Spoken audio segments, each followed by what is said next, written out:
Om Sthapakaya च धर्मस्य सर्वधर्म स्वरूपिणे अवतार वरिष्ठाय Ramakrishnaaya te namaha.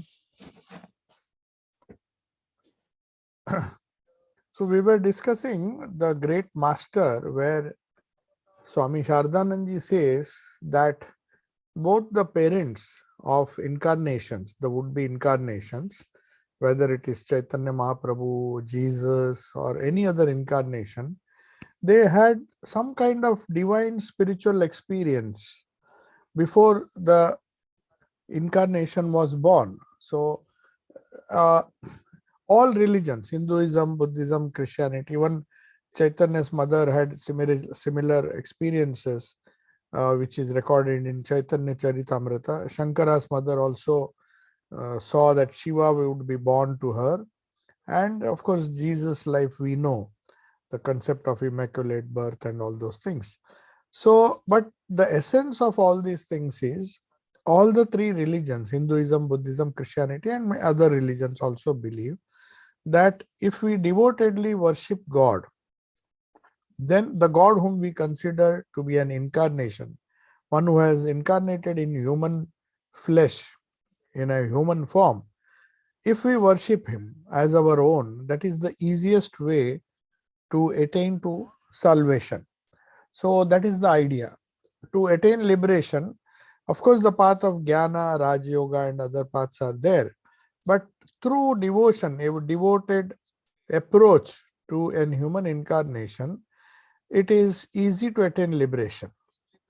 So, a question may spontaneously arise in the mind of a impartial investigator. Suppose somebody is rational and he says, I don't believe in this concept of avatara. So he will naturally ask, how can you prove this? What is the truth that one can attain to liberation by the grace of an incarnation?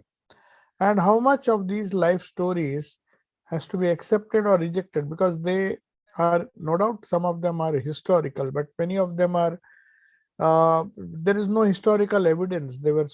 They lived so long in the past that a rational man finds it difficult to accept all the stories associated with the divine birth of an incarnation. But at the same time, Swami Shardanji says you can't just summarily reject, because there should be some truth. Otherwise, why are thousands and thousands of sadhakas and people, spiritual aspirants, attaining moksha by worshipping these gods who have descended in human form? So that is what Swami Shardanji is trying to discuss here. He doesn't want people to just believe because certain scripture says so, or because certain devotional scripture says so. So reason, we are in the age of scientific reason. Reason implies that there may be some truth in the nativity stories of these great souls. But modern science tends to look upon it with a pinch of salt. Modern science concedes that highly evolved parents are capable of begetting or having children who of noble character. They believe in hereditary, they believe in genetic transmission of biological characteristics. But therefore, no doubt they say if great people have been born, naturally the parents have to be great. So there's nothing new about it. Or maybe science accepts this fact that the genetic material that the children inherit, these incarnations inherit, no doubt they will have to be born of noble parents or parents who had divine qualities themselves. So, moreover, if we see, though science accepts this fact, when these great souls were born, there's another aspect which we tend to neglect, that the minds of the parents were not in ordinary state. Though they were born as ordinary people, Jesus' father was a carpenter. Even those Sri Ramakrishna's parents, they both belonged to very poor families. They were not, they were noble, no doubt, but not so well. They did not belong to the nobility. So people normally think if one has to be noble, one has to be born in a very aristocratic family. Like Buddha, of course, was born in a royal, though his father was not a very big emperor or something like that. He was a small king ruling over a small kingdom. So anyway, that is not what is meant here. At least if not, if their nobility or spiritual attainments are not recognized, even then, at least at the time of their birth, the consciousness of these parents who gave birth to incarnations, they dwelt, at least during just before the birth, they dwelt in exalted planes of consciousness. That is why these stories have some basis, and ordinary minds of course cannot understand it, and they cannot reach that level.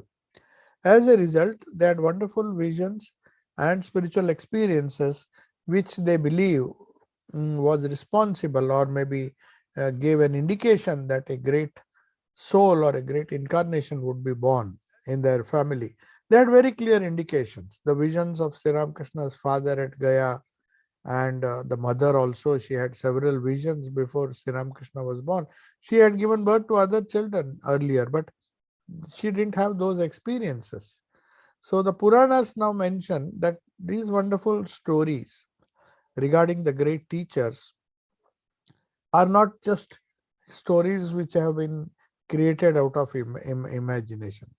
Although the stories are supported by reason, the human mind still has a tendency not to believe in them completely. There may be enough reason to show that, see, an incarnation with so many qualities, can he be born of ordinary parents?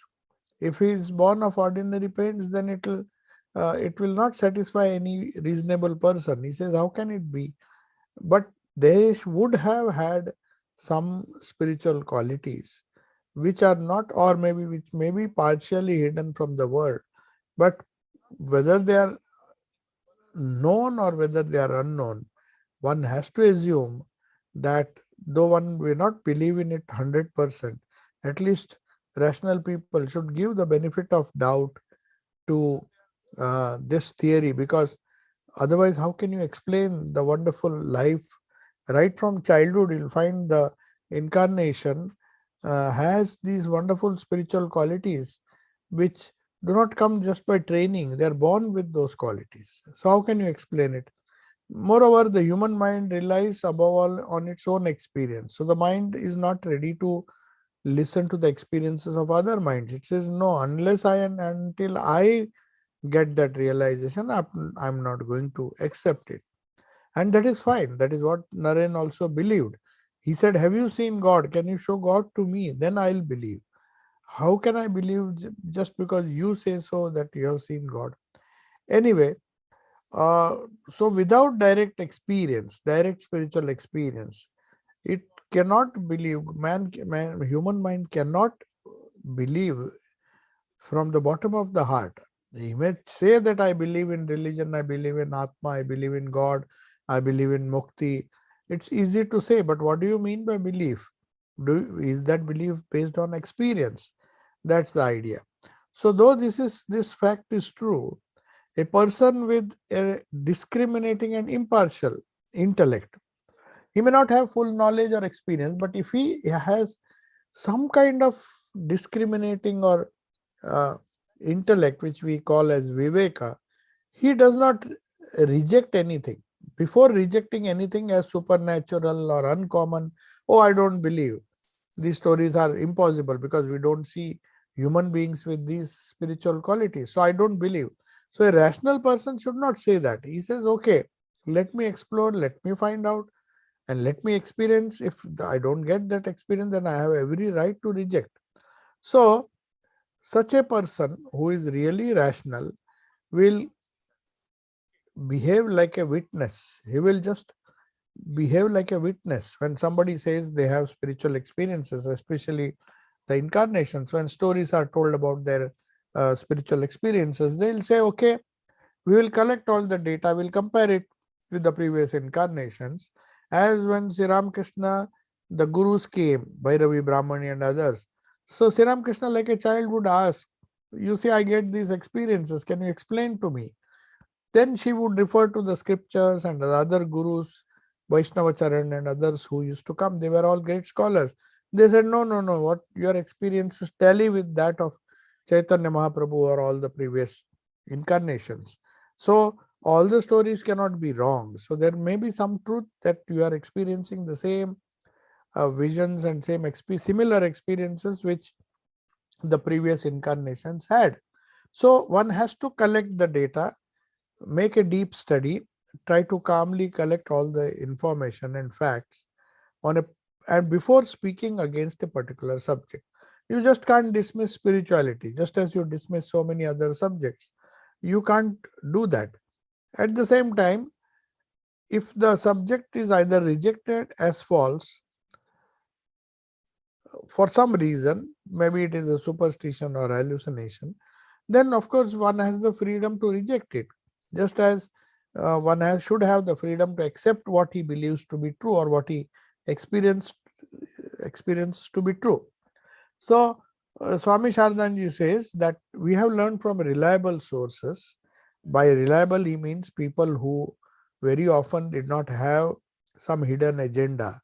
They were genuine spiritual aspirants. They gained nothing by declaring that Sri Ramakrishna was an incarnation or he had the qualities of an incarnation. They were unselfish people who were drawn by the spiritual power and attraction of Sri Ramakrishna, and based on their experiences and their study of the scriptures, these reliable sources whom Swami Shardanji, because Swami Shardanji was not a witness to many of the incidents and visions which Sri Ramakrishna had before they started coming to Sri Ramakrishna.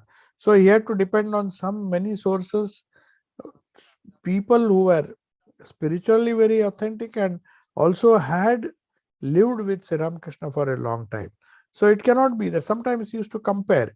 He used to ask 2-3 people and tally if the same version is being repeated. I mean, all had this, did they have a similar spiritual experience? If that was there, he would record it, and then that is how we have the whole great master. So if we see that the different visions, which of course Swami Shardanji heard from reliable sources, that the parents, both the parents, that is father as well as mother, had various divine visions, as we discussed earlier, and spiritual experiences, whether it is in Gaya or the Shiva temple, Jugi Shiva temple in Kamarpukur, or the other incidents which happened to Chandra Devi. We'll now see some of the stories, some of the incidents which happened, which prove that even the mother of Sri Ramakrishna had such visions. So we have already seen how Shudiram, Sri Ramakrishna's father, had a wonderful dream in Gaya. After returning home, he didn't publicize it, he just quietly observed whether that vision was true. He just did not jump into any conclusion. He had those very powerful visions, but he just kept quiet. First of all, he noticed when he came that there was a wonderful change that has come over Chandra Devi, who seemed to be shedding some kind of divine aura or divine light. So he saw that Chandra indeed had been elevated from the human level to the rank of a goddess. She was behaving in a totally different way, in a very lofty manner. She used to conduct herself. So an all embracing love also, which was there, she was very loving even before this, but during this period, just before the birth of Sri Ramakrishna, based on his own experiences, he expected that maybe she also has got some divine experience. If the Lord is going to be born in our house, it cannot be that only the father will have visions, even the mother has. Anyway, he saw Chandra that she has been elevated. Somehow he got a feeling that she is no longer a human being. I cannot look upon her as a human being. I have to look upon her as a divine. He almost elevated her to the rank of a goddess. Just as Sri Ramakrishna, today is the famous Falaharni Kali Puja, where Sri Ramakrishna in 1872, on this day. It was June 9th on that day, but now it is May 29. But on June 9th, 1872, he decided to offer all his sadhana and worship at the feet of Holy Mother, Sri Ma Sharda Devi, and invoke the divine mother in her. So this feeling even Shudiram got when he came back from Gaya. He had not told anybody about the vision, but he saw such a wonderful transformation in Chandra Devi that he suddenly felt this is not a human being. I should not treat her as my biological wife. She is a goddess, literally a goddess. So that feeling was very strong in Shudiram. And all embracing love also he saw occupied her heart and raised her to such a lofty plane above the realm of worldly desires. She suddenly seems to have transcended the ordinary or transcended the worldly desires. At that time, Chandra Devi was more concerned about he saw that unlike before, she was not, her love was not restricted to her own family. She used to be more concerned about needy neighbors than about her own household, which she did not care for. So she had so much of empathy and so much of sympathy.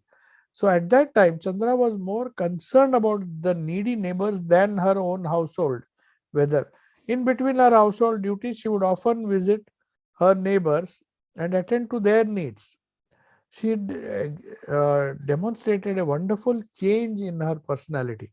So that strengthened the belief of Shudiram, who thought, see, these visions and the indications that I got that the Lord will be born in my family are not just hallucinations. They have some truth in that, in them. And moreover, Chandra Devi also is showing so many signs of uh, a certain kind of spiritual evolution has taken place, sudden spiritual evolution. By the time he came back, he saw she has totally changed. And if she would, even if she had very scarce resources, she became so unselfish. Unselfishness, as Swamiji said, is the test of spirituality. Swamiji said, tell me how unselfish a person is, and I can tell you how spiritually great he is. So that is a measure of spirituality. So unselfish people, they always think about the welfare of not only of their family, but people around them. So she would secretly take some food because she did not want any publicity. And after completing the service of Raghuvir, whatever prasad was there, she would first serve food to her husband and children without eating herself. And then she would feed the guests, and if something was left, she would eat. So it was a very devoted and dedicated life. So, and moreover, if there was something more cooked on that day and some needy neighbors were there, she would take all the trouble to go and feed them. So that was the idea. And she would, even otherwise, she would inquire and ask those people if they had regular food or not, because she was very keen that nobody should go to sleep uh, hungry. So that kind of change. So Swami Shardanand here explains that when divine incarnations are born, the spiritual qualities are manifested a lot in their life, in their parents' lives. They become Chandra Devi, not that she was a selfish lady before, but the degree of unselfishness, the degree of trying to help others. We have seen some of our Swamis who later on became the presidents of our order. When they were administrators, they were very strict, frank, and they used to uh, just do their duties. But the moment they became presidents or the moment they started having disciples, a sort of motherly affection. We have seen almost all the presidents of the order, the moment they left administration, the moment they decided or they were elevated to the state of a president of the order or vice president, they suddenly started feeling for their disciples, and their whole nature changed. Not that they were unselfish or not that they were selfish earlier, they were unselfish, but their duties and their activities did not give them time to think of others. But the moment the spiritual evolution takes place, as Swamiji says, you tend to become more and more unselfish. You just keep on thinking about others, though it comes at a cost. I mean, it maybe you have to suffer for that, but still, the Chandra Devi used to feel that the neighbors, whether they have eaten their food or not, she would go and feed them. And if somebody was without food, she would bring them, and whatever little food they had, she would share with them. So these qualities, and then whatever was left, she felt great joy in doing this kind of service. So that this kind of change in behavior after Kshudiram came back from Gaya after having all these visions, no doubt he himself was a very unselfish person, no doubt about it, and he was very helpful and very strict about accepting gifts from others, many things. But at the same time, he noticed the change in Chandra Devi. So he felt a little emboldened to tell his visions. He was just keeping quiet. He was not very sure. He just wanted to confirm whether she had similar experiences. So this motherly affection, Swami Shardananji is giving a few more examples. She always loved Chandra Devi, her neighbor's children, as her own. She didn't just look after, though she had her own biological children. Some of them had grown older, but the younger children were still there. Sri Ramakrishna was not yet born. This was just before his birth. But at the same time, her motherly affection had been extended to, though she had a Ishta. You see, when this motherly affection starts growing, then you look upon other children as your own. Similarly, the deities whom she was not worshipping, Brahma, Saraswati, and other gods and goddesses appeared to her, and she looked upon them as the family deity Raghuvir. And even her Ishta became like a son. The motherhood of her mother, the motherly nature or motherly affection increased to such an extent that she even thought of the Ishta, that is Raghuvir, as his own son. Like people, many sampradayas or many sects, they believe that Lord Krishna is Gopala. So they want to shower their maternal affection like Yashoda did towards Gopala. So people have different connections or different emotions when they connect themselves with God. So here she saw that goddess Sitala, Rameshwar, Shiva, the Shivalinga that she was worshipping, Raghuvir, all of them, she felt a motherly affection towards them, and started becoming very much concerned about their welfare. So previously, Swami Shardanji writes, she had some kind of fear. Oh, I should do this puja. Mostly people say that they are God fearing. We tend to have that kind of uh, psychology which affects because right from childhood we have been told to fear God. But most of the great devotees, they say, why should we fear God? They are our own. We don't fear our parents. We don't fear our children because we love them. So earlier she was very much particular. So if I don't do this puja on time, maybe the God will get upset. But now her attitude had changed. So she had no hesitation in approaching and telling them, see, today I can't do this seva, so you please accept. Just as when we are serving our own parents, sometimes we are helpless. We just go and tell them, we can't do this, please forgive me. We are very open with them. So also she felt that she had nothing to hide, even if she committed some mistakes because of her some problem, she would go and directly approach the Lord and approach these deities, and all the deities, not only one, Raghuvir, who was Arishta, and she used to tell them her predicament, that, oh, this is what is happening, and she wished to surrender herself completely to make them happy. So whatever she could, she would approach them as if she would approach her own children. If suppose the child is suffering, he is hungry, the child is hungry, then the mother's main attention will be to feed that child.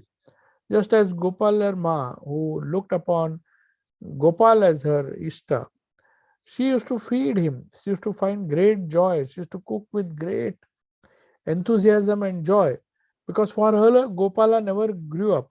So she used to feed him only with these delicacies which he had liked when he was an incarnation, when he came as Sri Krishna.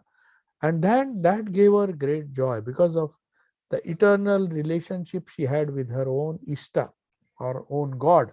She was a widow. That is why once Sri Ramakrishna said, pointing at Gopal Verma and others who were widowed at a very young age and they took to spiritual life because society was not very kind to these women, and they could not remarry, so naturally they used to lead single lives, but many of them used it for to their advantage.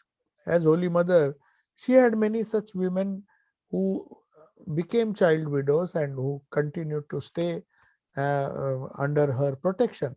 So she used to tell, what is there, if you are not married, you are already half free. Why should you bother?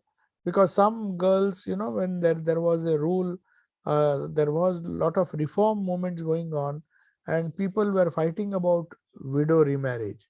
So even Swami Vivekananda was once asked, do you believe, like most of the Western people believe, that what is there, a widow should remarry? Then Swami Vivekananda politely said, see, am I a widow that you are asking me this question? You ask the widows themselves. How can you judge a person? Just because you like to marry, you marry. If you ask the widows, if they are happy without marriage, then let them remain like that. If they want, they can marry. But this question should not be put to me, because I am not their spokesman. Let widows themselves decide whether the institution of remarriage should be there. Each one has to take his own choice depending on his calling.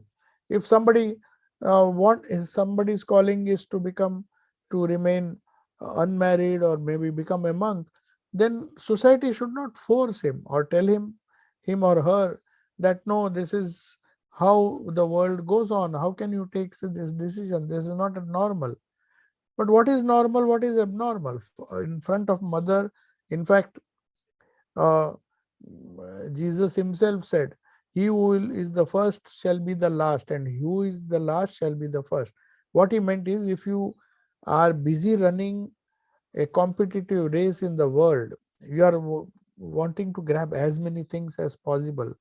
In the spiritual realm, you will be the last. If you try to be the first, you will be the last. And if you are the last, I mean, you just don't go after that, just don't get involved in that mad race for prosperity. God alone knows what that prosperity means to many people. It they keep on accumulating money, perhaps they never use it in their life, and die as people who have missed an opportunity to realize the divinity within. So, based on the behavior, the evolution, that this Chandra Devi's mother, she suddenly felt that she had lost all interest in worldly affairs. And she was happy to serve whenever she got an opportunity. And also, she was happy to serve the deities, irrespective whether it was Ishta or not. She tried to see the same Ishta. Sarva Dharma, Sarva Deva Devi Swarupaya Sri Ram Krishnaya Namaha. We say that because he is the embodiment of all gods and goddesses. We can't be partial. But that doesn't mean you should have many Ishtas. Ishta is always one. But that liberal attitude, where she had an eternal relationship with her Ishta, no doubt, but which transcended the physical, and all the other gods and goddesses as a tradition who were being worshipped in their home. She thought they were all connected and should be worshipped in and through her Ishta. So that is the change that Kshudiram found in. And then Kshudiram realized, after the visions he had, that he saw that she has a wonderful unreserved devotion to God, and she is living with a spirit of self-surrender. And that made simple-hearted Chandra more liberal and guileless than ever. She was already guileless and childlike in her by nature. But now these things flowered because Sri Ramakrishna was to be born only in the family of such guileless people, simple people. So the simple-hearted Chandra Devi became, according to Kshudiram, noticed that she is becoming more and more liberal, and she could not mistrust anyone. Earlier, maybe she had expressed her doubts about some people, but suddenly Kshudiram found that now she cannot. Uh, could not mistrust anyone. She seemed to have more trust, or she always, no, she never considered anybody as a stranger. As Holy Mother said, if you want peace of mind, consider this world to be your own. Don't have strong likes and dislikes towards certain people. Just try to consider this whole world as your own. Like you like a person or dislike a person, just don't hate him. So even a stranger was welcome in her house. She never distinguished between a friend and a acquaintance and a stranger. So Swami Shardanji says, but because of this behavior, would worldly people, selfish, who are most of whom are selfish by nature, would they properly appreciate her wonderful guilelessness? People, for example, they tend to become little crafty, little chalak, or little clever, and they expect, if they believe in all this cleverness and you can say some kind of behavior, which manipulative behavior, when they deal with others, they find that others who have the same behavior, they say, oh, he is doing the right thing, he is worldly wise, he has so much wisdom, he doesn't allow anybody to cheat him. In fact, he tries to get the best out of all situations, even if it means cheating others.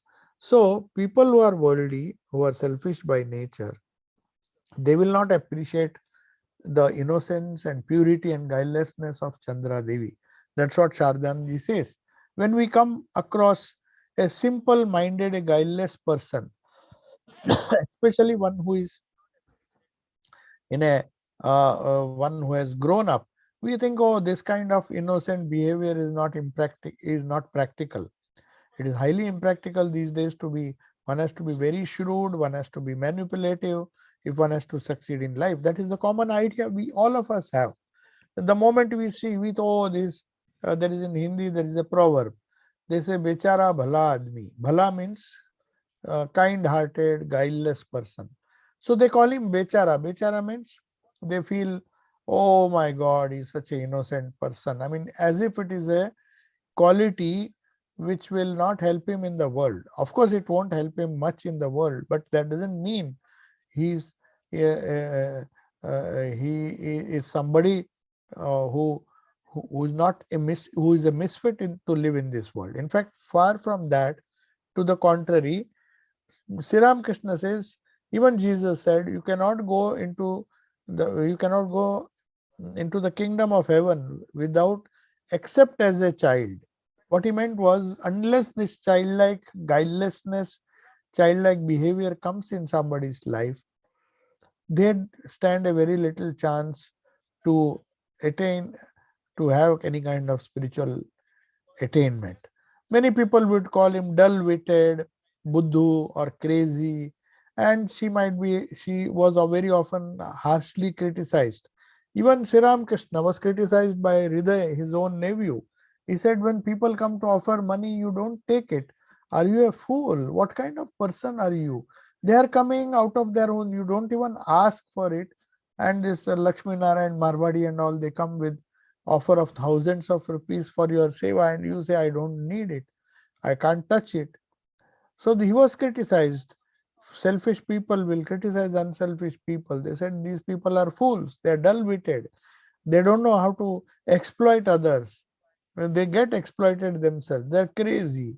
So these are the common criticisms which normal people say. So Kshudiram also thought she is becoming too guileless and people will take advantage. So she thought, just as Thakur also said, be a bhakta, but don't be a bokap, don't be a fool.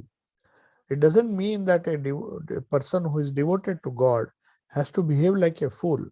Not that she was behaving like a fool, she was just being simple, but Sudhiram felt some concern. He said, my wife is so innocent, people will take advantage of her innocence and they will exploit her. So she will go on giving charity and not bother about herself. She has become so unselfish. So Sudhiram thought that I should just caution her. It's going too far. It may not be good for her. So, and people may take advantage of her.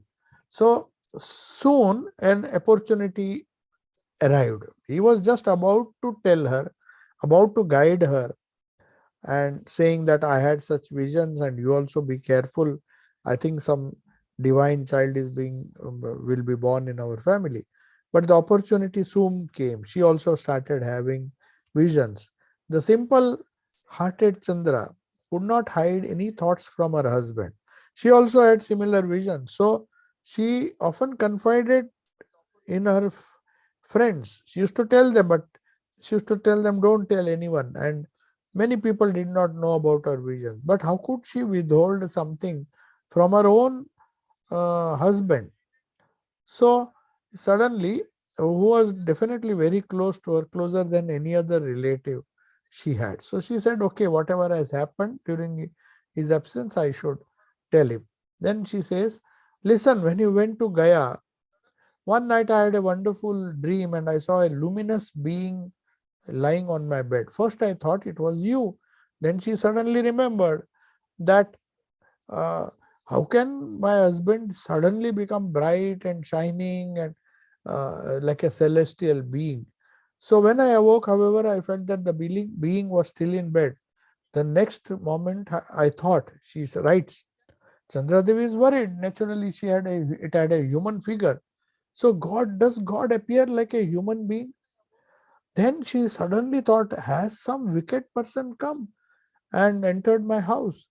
So uh, maybe he has come very quietly and is come with some evil intention. That very thought frightened him. She was so simple, she could not make any distinction, and the visions were so genuine, because otherwise how will she have this kind of, she had a fear. Is it so? She immediately got up. Suddenly she saw, whether it was a dream, whether it was real, she didn't know. She went and locked and tried to find a lamp so that she can see in the dark whether somebody is hiding in her room. But anyway, she went, there was nobody in the room. She managed to light a lamp and saw nothing is there, the door is locked. I'm just trying to uh, confuse myself. There's nothing here. There's no supernatural being as well. But then she closed bolted the door, put the lock, and then still she spent her night in a sleepless, so much. She was sleepless and full of fear. She thought perhaps so many weird uh, imagination uh, imaginations started working in her head. She thought perhaps somebody had carefully opened the bolt and come in, and seeing me get up, perhaps he has run away, came to steal, or maybe he has come for some other purpose. So at daybreak, as soon as she could not sleep for the whole night, she asked for Dhani and Prasanna. They were her neighbors, and Dhani was, of course, somebody who came to help. She was a household help. So after telling them the whole story, she said, I got a vision yesterday. I don't know whether, how did that man try to come, a bright, luminous person. Definitely, he did not look like my husband. He was very bright and looked like a celestial being. And he came. So what do you think? Did any person really come to my room? I have no enemies in village, but the other day I had a little quarrel with Madhu Jogi over a trifling matter. Did he come there to maybe harm me or something? Is it possible that so many wild things were going on in our head? It very often happens, even to good people. Sometimes we somehow start imagining weird things. Things are very simple. If we just allow things don't think too much. Sometimes thinking deeply also causes this problem. We go round and round in circles and then end up without having faith in anything. So this lady, I mean Chandra Devi, felt that how can I have such visions? They appear to be real to me, but then how is it possible that for somebody to open the lock and come in? So anyway, he said I had a quarrel. Then she started imagining I had a quarrel with such a gentleman. Perhaps he came to disturb me or something like that. Then both of them laughed and scolded me when she's saying, Chandra Devi is narrating this incident. She says, perhaps somebody has recorded this and these are their reminiscences. He said, both Prasanna and Dhani said, Are, why are you so much afraid? They laughed and scolded me, saying, You silly woman, you have become senile. You are behaving strangely because of this dream. Don't take it seriously. After all, it's a dream. Think of what other people will say when they hear the story. Don't go on telling all this weird experiences you have and then they will create rumors. And why do you bother? They will spread rumors about you. If you divulge this to anyone else, we will teach you a lesson. They warned her. Well, they were her well wishers. They said, don't go on telling everybody about your spiritual experiences. That's why they say if you have some spiritual experiences, then just speak about the same to your guru or some parents or whom you can trust. You should not be telling it to all the sundry. Everybody should come to know that. Then they will make some comment or maybe they will behave in such a way that you may lose faith in these visions. So after listening to these two wise women, Dhani and Prasanna, Holy Mother's, Sri Ramakrishna's mother, Chandramani Devi, she got some relief. Said, okay, maybe it is really a dream. The Lord had appeared in the dream, and perhaps he came and in the dream I saw that he was sitting, sleeping near me, and all those things. So then she said, but she could not control herself and had to tell her husband, of course, who was very close. So she said, this is what I experienced. Do you think it is a bad sign or something like that? Another day, she said, these are her own words. I was standing in front of the Yogi Shiva temple and talking with Dhani. Suddenly, I saw a divine light emanating from the image of Shiva, as if a light was coming out. It filled the whole temple, that light, that bright, cooling, soothing light, and rushed towards me like a wave. It was just coming and flowing as if water is coming out of something. It came like a wave, this kind of divine white light.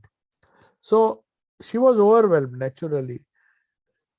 And she was about to tell Dhani about it, but suddenly she thought that Dhani is here. Oh, what is happening? What is happening? Some people cry out when they have these visions. Even Swami Vivekananda was pestering Sri Ramakrishna for visions. And there were others, Mahapurush Maharaj and others who saw these visions, but in the initial stages, they used to simply run away. They could not sit on their seats. Even Hriday, he was pestering, Mama, I also want to have some visions. You have so many visions. He thought by having visions, I'll be called as a great spiritual person. So the moment Sri Ramakrishna touched his chest and he started having a vision and he just became panicky and he started shouting, we are divine beings. Then Sri Ramakrishna touched his heart and said, just come back to normal. You people, you cannot even tolerate a simple vision. So what will happen if you have visions like me? Your body will be shattered. So from that day, Hriday did not pester. He literally felt as if he is going to lose. As Swami Vivekananda in the beginning, when Sri Ramakrishna touched, he said, my whole world is vanishing. What have you done to me? I have my parents at home. So if one is not prepared, like Hriday, then these visions actually, they do not publicize it. They just keep it to themselves. Similarly, she was just explaining these things to Dhani and saying that I saw this bright wave. Stupefied with fear and wonder, I fell unconscious. She falls unconscious there when she had this. Later, when she became conscious with Dhani's help, she told, this is what I experienced. You may believe or not. Then at first she was amazed. Then he said, "Oh, you had an epileptic fit." She said, "This is just because of some epilepsy which you perhaps have developed. Don't take it seriously. Just go take a rest." But from then onwards, she started having a feeling that that light which she saw coming from the Jugi Shiva temple had permanently entered her womb, and she was about to give birth. I mean, she became pregnant. So that is how the Immaculate Conception of Jesus Christ is also explained, because uh, she was born due to some divine intervention. So that is also recorded. In Krishna's case also it is the same. So all these indications, uh, she started having faith when Dhani started telling, don't go on telling everybody about your vision. So, and then when I mentioned, but she still, when she felt that I am expecting some child, they were all laughing. How can you say at this age, how can you, they scolded her and said, you are foolish, you are mad, and so on. So they explained to me that the feeling I was getting pregnant with that divine light in my womb was either coming from a delusion, or she said it is a kind of delusion. Now just don't go on preaching this thing, disclosing it to others. Well, what do you think about it? Did I have the vision by the grace of God, or was it a hallucination? But she says, even now I feel that I am with the child. I'm not telling you something out of imagination. I can literally feel that a child will be born soon, and this vision has something to do with it, because I have seen this light coming from the Shiva. Maybe Shiva himself has incarnated. So that's what she felt. Now we will come to another incident. Then Kshudiram, Sri Ramakrishna's father, recalled his own dream in Gaya, and they tallied it. And he listened to Chandra's experiences, Chandra Devi's experiences, and said, don't worry, they are not a product of disease in your mind. Let people say whatever they like, that it's a hallucination. But henceforth, don't go on telling all your experiences to, just tell it to me, because he was like practically a guru to her. They did not have any guru, living guru. So anyway, he says, just tell me, and do not worry, know for certain that whenever Raghuveer shows himself to you out of his mercy, it is for your good. Whether you see him in the dream or whether you see him live, which you are already doing, don't recollect these experiences to other people, and don't never believe that it's a product of some disease of the brain. Then he said, well, I was in Gaya. Then Shudiram disclosed his dream.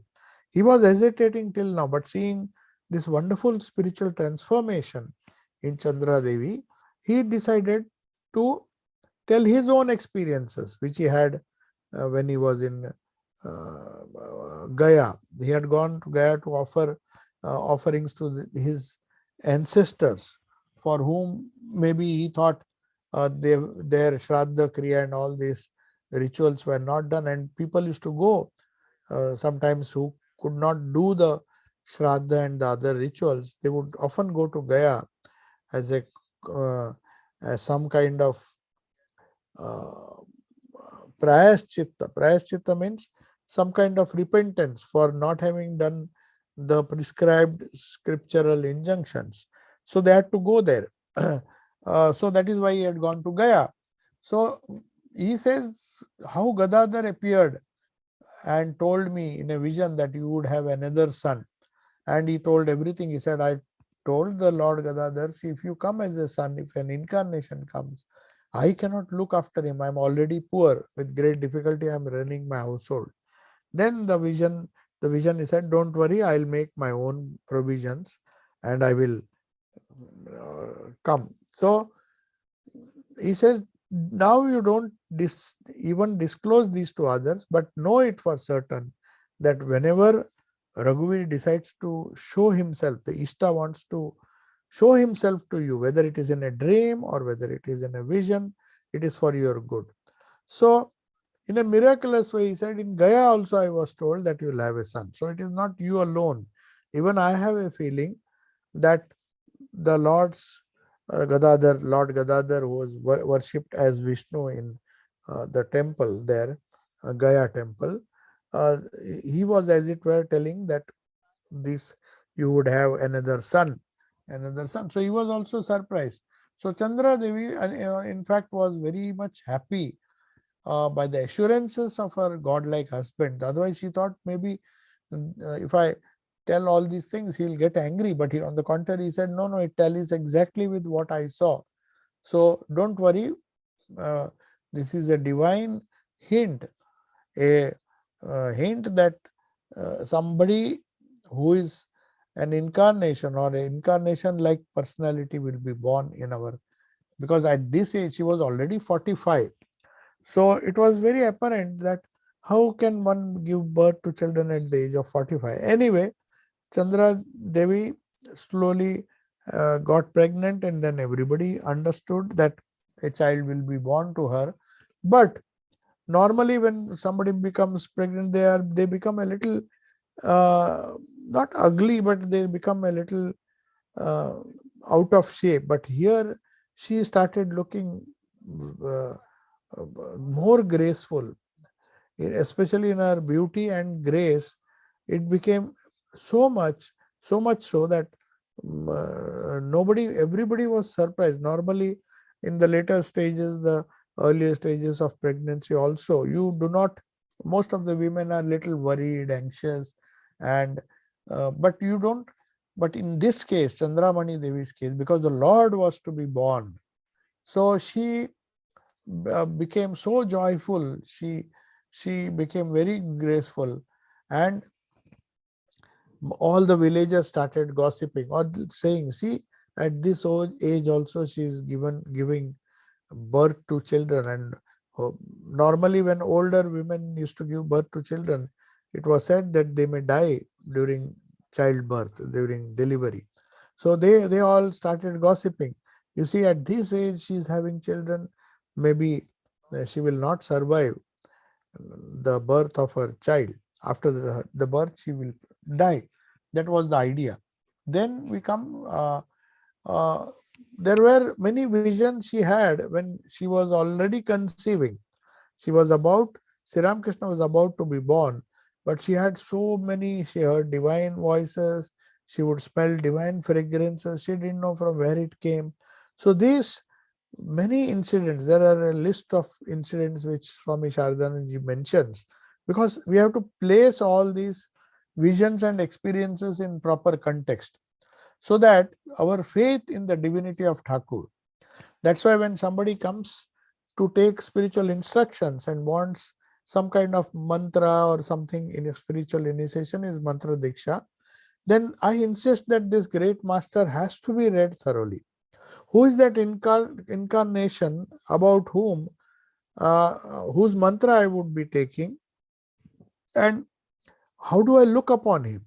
So it's very important to know who your Ishta is in as much detail as possible, and then only you can meditate. Otherwise, the efforts that you do, if you just do mechanically or maybe repeat the holy name mechanically, it may not help so much. It, through the understanding of the divine nature of an incarnation, one makes rapid spiritual progress. So first, here Swami Shardanand is discussing about the divine spiritual experiences of the parents even before he was born. But later on, in the subsequent chapters, in the second part of the book, which is about Sri Ramakrishna's sadhana, his spiritual practices, intense spiritual practices he did after going to uh, Kolkata, Dakshineshwar, uh, after I mean, he had so many divine experiences that, but this was a precursor to that. You see, Kshudiram, right from childhood, even before the birth of his previous children, also he had.